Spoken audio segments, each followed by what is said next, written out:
I'm joined tonight by David Ellis, my colleague from the UK column. And this conversation's been prompted by a chat we were having the other day, where I mentioned, David, about an old Churchill speech called the Gestapo Speech from his 1945 election campaign. Yeah, and oh wow, I'd got snippets of it over the time I've been active in campaigning, but I'd never got the whole speech. And what I never got was the sort of forecast all in 1-2 minute go from Churchill. What I'd got was all of this trouble that subsequently happened under the Attlee government, and Churchill didn't like it and wanted to stop it. And then we had obviously the second Churchill term. But what I knew was that all of the issues that we face, sort of a lot of the foundations were laid in the Attlee government in and around January of 1948 and subsequent, give or take that kind of period. The speech is just breathtaking because, forgive the pun, because it's not funny, but where it centres on freedom and the principles and exactly what Churchill forecast that socialism, Marxism, and ultimately communism were going to do to the country and the effect it would have against our freedoms. This cannot be understated as to what the guy was talking about back then in 1945, and bearing in mind the position he had as the PM in World War II, and just how much classified, secret, top secret, and most secret information he would have had as to what was going on, not just in Britain and Europe, but globally as well. Yeah, I mean, I vaguely remember the speech. I'd seen it probably, a decade ago. And after we spoke about it, I went and got a YouTube video, and it's only in light of some of the events of the last few months that the impact is really fully there. So just from the top, he said, socialism is in its essence an attack not only upon British enterprise. In fact, even that for a start was a very insightful comment, because it absolutely is, because socialism attacks any idea of private property and of standing on your own 2 feet and being enterprising, and it removes that from a country. And without that, you can't compete as a nation, and eventually things are just swallowed up, and you head towards some sort of bland mediocrity if you're lucky. Yeah. So, well, if you look, that swallowing up process has been a decade after decade since World War II. The enterprise and the freedoms have been swallowed up. We've lost that private drive. It's become more state-driven, which of course is the socialist side, the Marxist side, and the communist side. State operation, state intervention, state rule, and that is completely contrary to personal rights, privileges, and freedoms under any kind of constitutional system. Yeah, and if you compare, I suppose, under Churchill, there was kind of a final flowering of some of this in the 50s before it all kind of ebbed away with later governments. But it was the next bit in the speech that absolutely blew me away, because he then said, not only an attack on British enterprise, but upon the right of an ordinary man or woman to breathe freely, like having a harsh, clumsy, tyrannical hand crash across their mouths and nostrils. I mean, that was a kind of tingle up the spine moment. That was predicting where we are with COVID. It's absolutely Churchill must have had some all-seeing eye or some gift, because he has absolutely forecast where we are now under what clearly is some kind of communist Marxist approach. Because global, to call these people globalists that's not it. That's not what they are. They're very rich. They're rich people. They are rich on a global scale. But what they prefer is a communist operating system. And this guy had nailed it back then. He was obviously fully aware of it, was what was going on in the Soviet Union under Stalin. It was nobody's fault. But to frame it in that context of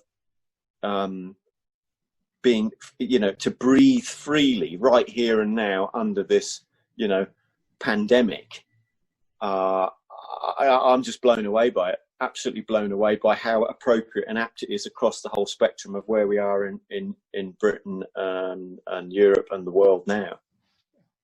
I mean, he then went on as though that wasn't accurate enough prediction. He says he talks about Herbert Morrison's plans to curtail parliamentary procedure and pass laws simply by resolutions of broad principle in the House of Commons, afterwards to be left by Parliament to the executive and to the bureaucrats to elaborate and enforce by departmental regulations. Now, it's bang on. It's bang on. That is exactly where we are.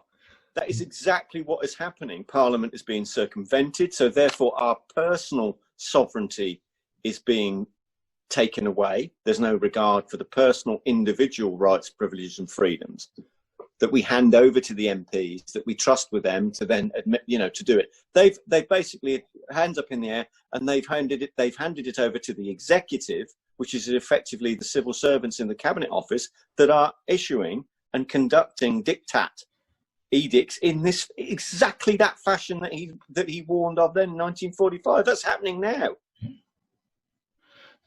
The whole principle. So he was there railing against the very idea that there would be such a thing as enabling legislation.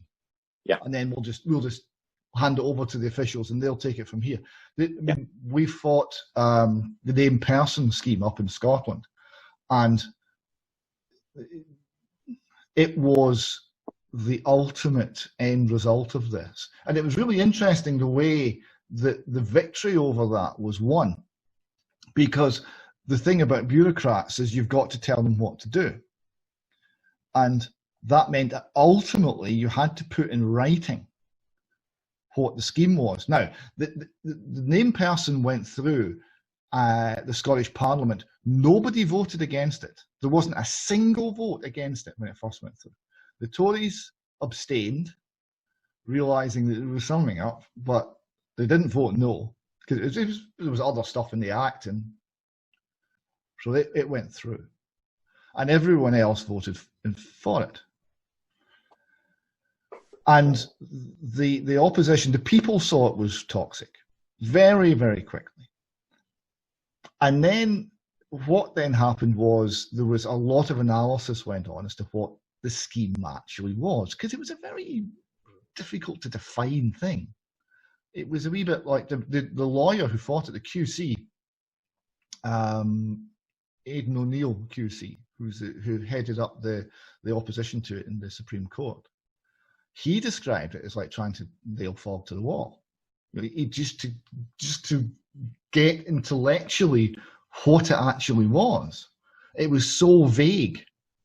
And it was as they started to put out the instructions to the officials, that just everything they did mobilized more opposition, because people could say, see, we told you, that's what it is.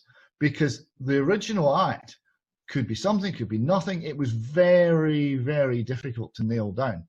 Now, when they then came back, they lost in the Supreme Court. And they came back and they said, there's going to be no change. We're pushing ahead with this, We won, really. Okay, we had to pay the other side's costs, but we won, really. And we're going forward with this. And it went back to the Parliament. By this point, even the Scottish Parliament had realised there's something not very good about this. So when they got the Mark II, which said, we're going to do stuff, it'll be fine. We'll put it all in some guidance notes, and we'll get the guidance notes out later. But pass the Act now, and we'll put the guidance notes out later on. And eventually they said, no, we'll not do that. It got stuck in a committee, and the committee said no. And they then went out to try and write the guidance notes, and they couldn't do it. Couldn't do it. It was actually impossible. So they eventually got caught in a really unusual situation. But the thing went through first time with Yeah, no votes against, and Yeah. it was the most totalitarian thing ever written in the English language up until perhaps the current hate crime bill. Yep. It tells you where you are with it. This is where the democratic bit is floundering and broken, because there isn't that leadership there. There isn't those strong will, the strong minds, like Churchill, to pull it up and go, whoa, no, that's a really bad idea. You're outside of where we should be going with our constitution and our democratic process that we've got. You're going into something else, and this is why that ultimately communism is so dangerous, because it wants to displace all of this stuff. But he got it bang to rights. What's the next bit? Read the next bit. He said, this is the next bit is the bit he actually got a lot of criticism for, and it was viewed at the time as a horrible political faux pas, and he didn't get the mood of the moment. He was an old man from an older generation. He was essentially Victorian, and he didn't understand where the nation was. All of that might be true, but it doesn't mean he was wrong. What he said was right. It was just the fact they had a bit of a bash up about the way that they hit him with some propaganda. Clearly, yeah, that's what they did. He was hit with a bit of fake news. So what he said was, "But I will go further. I declare to you from the bottom of my heart that no socialist system can be established without a political police. Many of those who are advocating socialism or voting socialist today will be horrified at this idea. That is because they are short-sighted. That is because they do not see where their theories are leading them." Didn't he get that right? Didn't he get that right? That this trend to the left would push us into thought crime or hate crime or whatever you want to call it, with political police. How political now are the police with the way that they're administering? I mean, we've had again, Scotland tends to be a little worse than England, and so you see things maybe 6 months, a year earlier. We had a single police force, which is never a good sign, in Scotland, and it was appallingly led. Initially, in its early in its life, just appallingly led, and it got worse and worse. And they had a regulatory body to oversee it called the Scottish Police Authority, and that had a whole series of scandals attached to it, and anyone who was speaking the truth got hounded out. Right. There was a woman called Moya Ali, who was she's what you would term probably quite a leftist in her views, but she was an independent thinker, and she had a handle on ideas of liberty and justice, and they hounded her out, and eventually became a scandal because people were talking about it being Stalinist in its operation, and the chairman had to go. That's exactly right. That's exactly what it is. It is Stalinist. It's not about freedom of speech or freedom of thought. And Churchill summed that up in the initial opener, didn't he? So what happened then is they replaced the head of the Scottish Police Authority with a woman called Susan Deacon, a politician, Labour, I think. And after less than a year, she resigned. And she resigned stating political control. The police have been subject, and increasingly subject, to political control. They become a politicised police force. And then, of course, recently with the hate crime bill, we had the Scottish Police Federation, which is the union for police officers, saying essentially the public are going to detest us. What you are now passing in the hate crime, or trying to pass in the hate crime bill, is about us policing thought. The public, we police by consent in this country. The consent will go. This is the end of policing if you do that. But if you don't have policing by consent, what you've got is what Churchill forecast. What you've got is political police. You've got the Gestapo. Well, this is exactly where the destination is. Yeah, this is the word they used that caused the great furore at the time. So he continued, no socialist government conducting the entire life and industry of the country could afford to allow free, sharp, or violently worded expressions of public discontent. They would have to fall back on some form of Gestapo, no doubt very humanely directed in the first instance, and this would nip in the bud opinion as it formed. Again, we've got this hate bill in Scotland coming forward. We had historian Neil Oliver was talking about this today. And he said there's an atmosphere of fear in Scotland. People are frightened to speak their minds. Now, I noticed this in 2014. The point where I realised that the 2014 referendum had done the nation serious harm. Yep. I was getting the train from Edinburgh back up to Perth, and it's the main line, and sometimes you get a posh train from London, right? So you get some luxury, and that happened to be what I got on that day. So I sat down in this big long carriage, and there was a nice old lady across from me, and she'd be about 60, white hair, very kind of neat, well presented, clearly kind of clever, and she had quite a lot about her. You know, she had a sense of herself. She was someone who was essentially the sort of person who's the reason we had an empire. You know, people like this who are capable and astute. So we got talking, and when we got onto the subject of Scottish nationalism and the recent referendum, which obviously had been won by the team wanting to remain part of the UK, she started to whisper because she was frightened. This 65-year-old lady on the train from Edinburgh to Perth was frightened in case some other Scottish person with a different political opinion heard her say that she was glad that we were remaining part of the United Kingdom. Wow. I thought that's really telling. So the fear's there. The fear is there, and the fear is a terrific weapon. But just a quick sort of, you know, that forecast, that's 75 years old, if my arithmetic is correct. And it is absolutely correct. This is the kind of timescale that they've been prepared to work over. So that's three generations, in effect, to do it. It's very much as the Yuri Bezimov deposition about how the Soviet would topple a nation over 3 or 4 generations and the stages. This is the kind of timescale that's involved, but this is just how sinister and subversive socialism, Marxism, and communism is.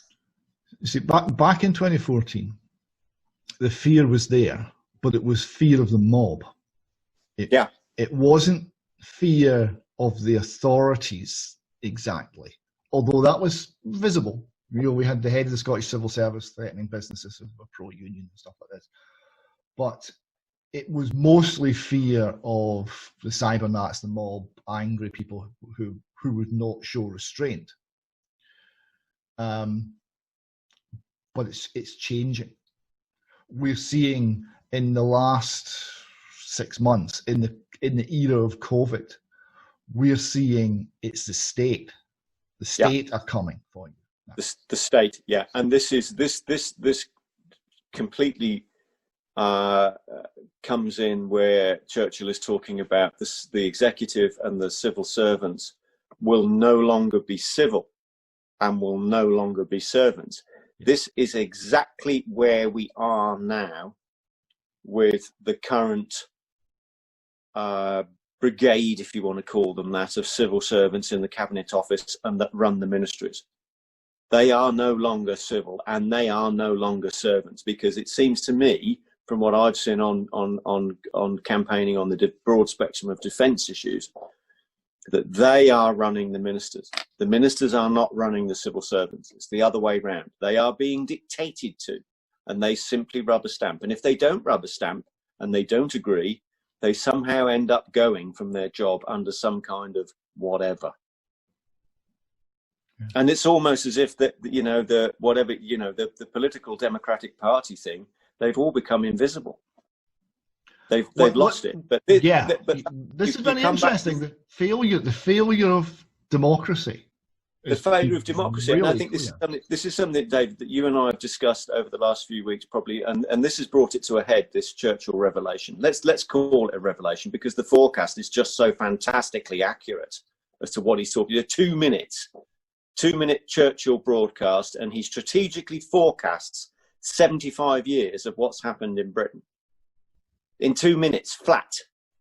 And that's the thing that cannot be understated here in what he's talking about, because if this is allowed to carry on, it's all gone in another, I don't know, in another 5 or something years. You know, it's not a great deal of time. And what we've been saying for quite a while is, where is the political solution? How do we talk about this?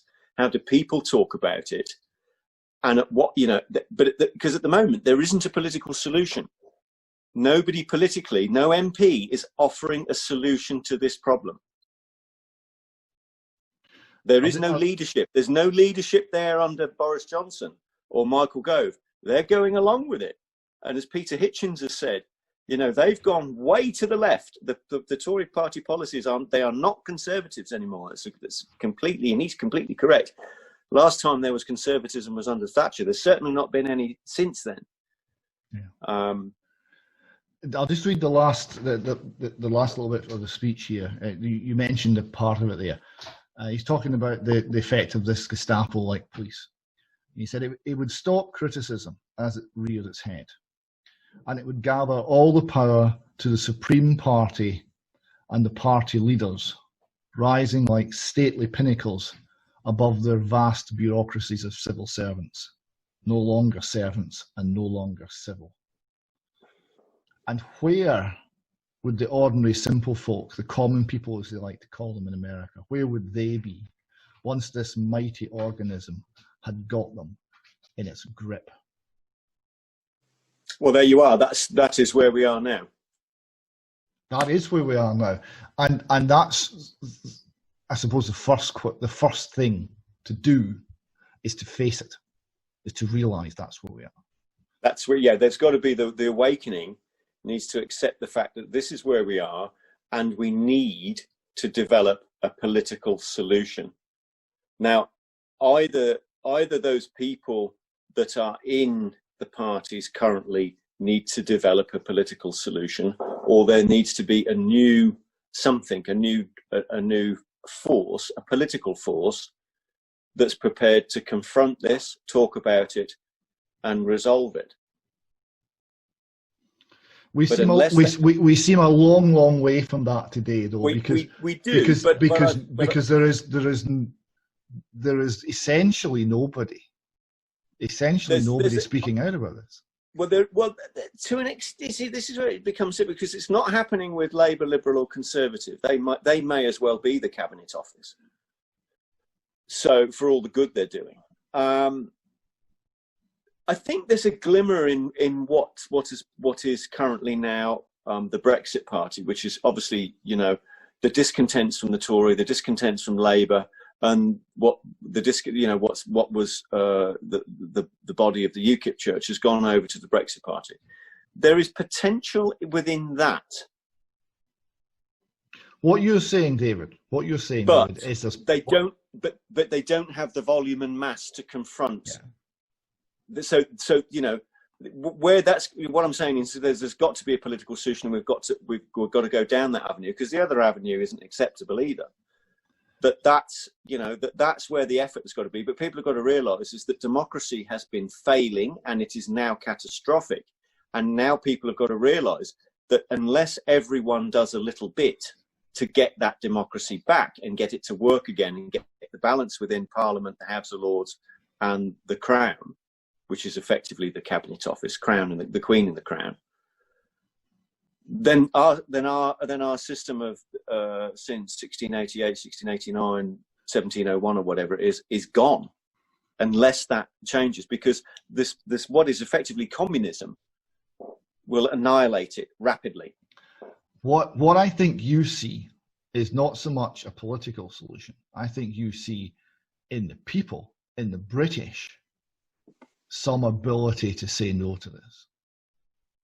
There's got to be an ability, or how that manifests itself, because obviously the amount of feeling on social media now, where people have given up with listening to the corruption and the biasness within mainstream media, they're doing it themselves.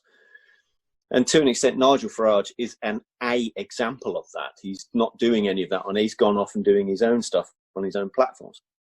And this is really what the majority of people, as Churchill refers to, then the common people that want a voice.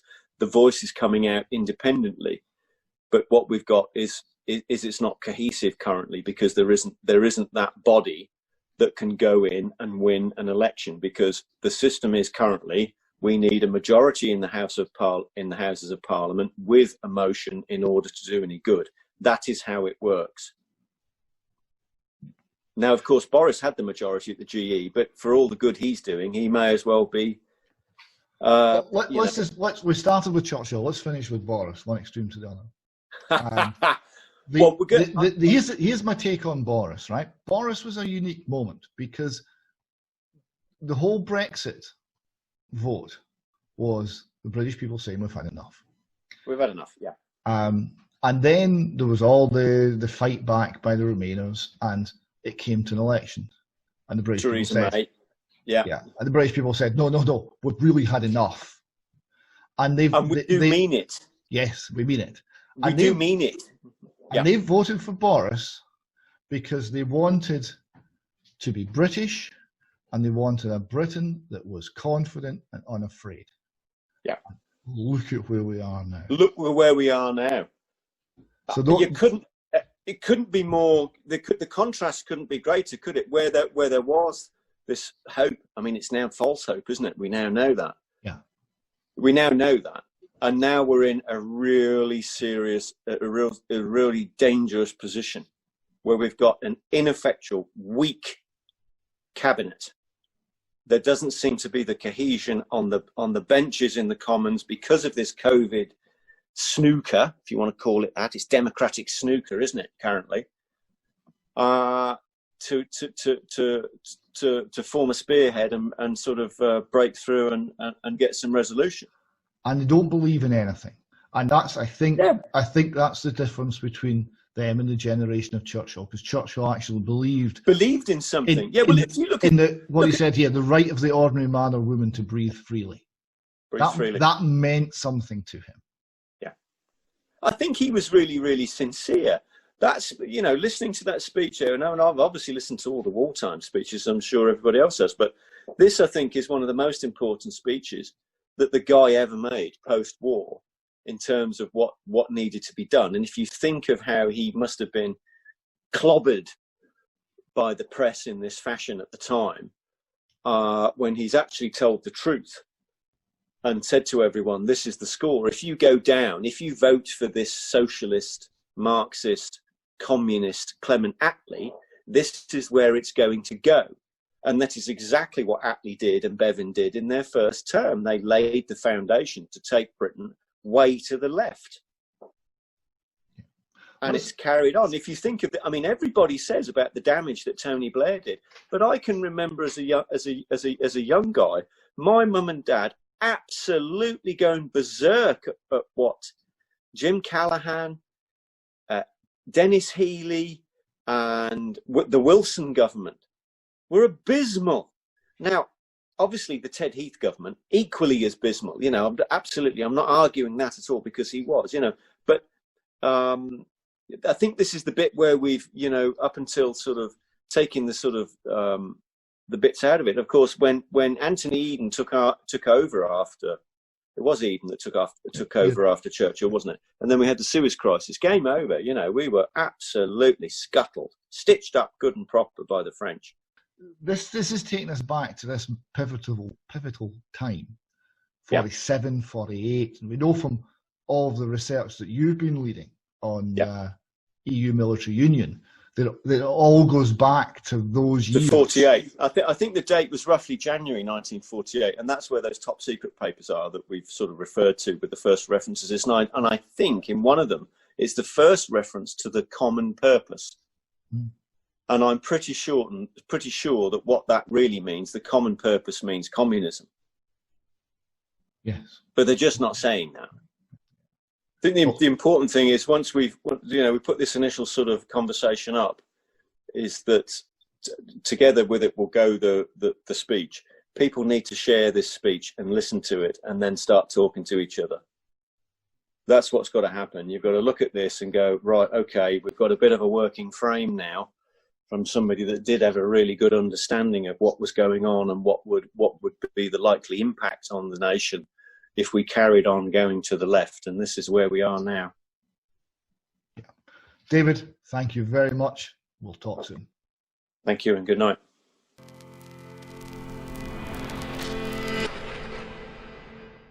An attack not only upon British enterprise, but upon the right of an ordinary man or woman to breathe freely without having a harsh, clumsy, tyrannical hand clashed across their mouths and nostrils. A free parliament. Look at that. A free parliament is odious to the socialist doctrinaire. Have we not heard Mr. Herbert Morrison descant upon his plans to curtail parliamentary procedure and pass laws simply by resolutions of broad principle in the House of Commons, afterwards to be left by Parliament to the executive and to the bureaucrats to elaborate and enforce by departmental regulations? As for Sir Stafford Cripps on Parliament in the socialist state, I have not time to read you what he said, but perhaps it will meet the public eye during the election campaign. But I will go farther. I declare to you from the bottom of my heart that no socialist system can be established without a political police. Many of those who are advocating socialism or voting socialist today will be horrified at this idea. That is because they are short-sighted. That is because they do not see where their theories are leading us. No socialist government conducting the entire life and industry of the country could afford to allow free, sharp, or violently worded expressions of public discontent. They would have to fall back on some form of Gestapo, no doubt very humanely directed in the first instance. And this would nip in the bud opinion at its source. It would stop criticism and it reared its head. And it would gather all the power to the Supreme Party and the party leaders rising like stately pinnacles above their vast bureaucracies of civil servants. No longer servants and no longer civil.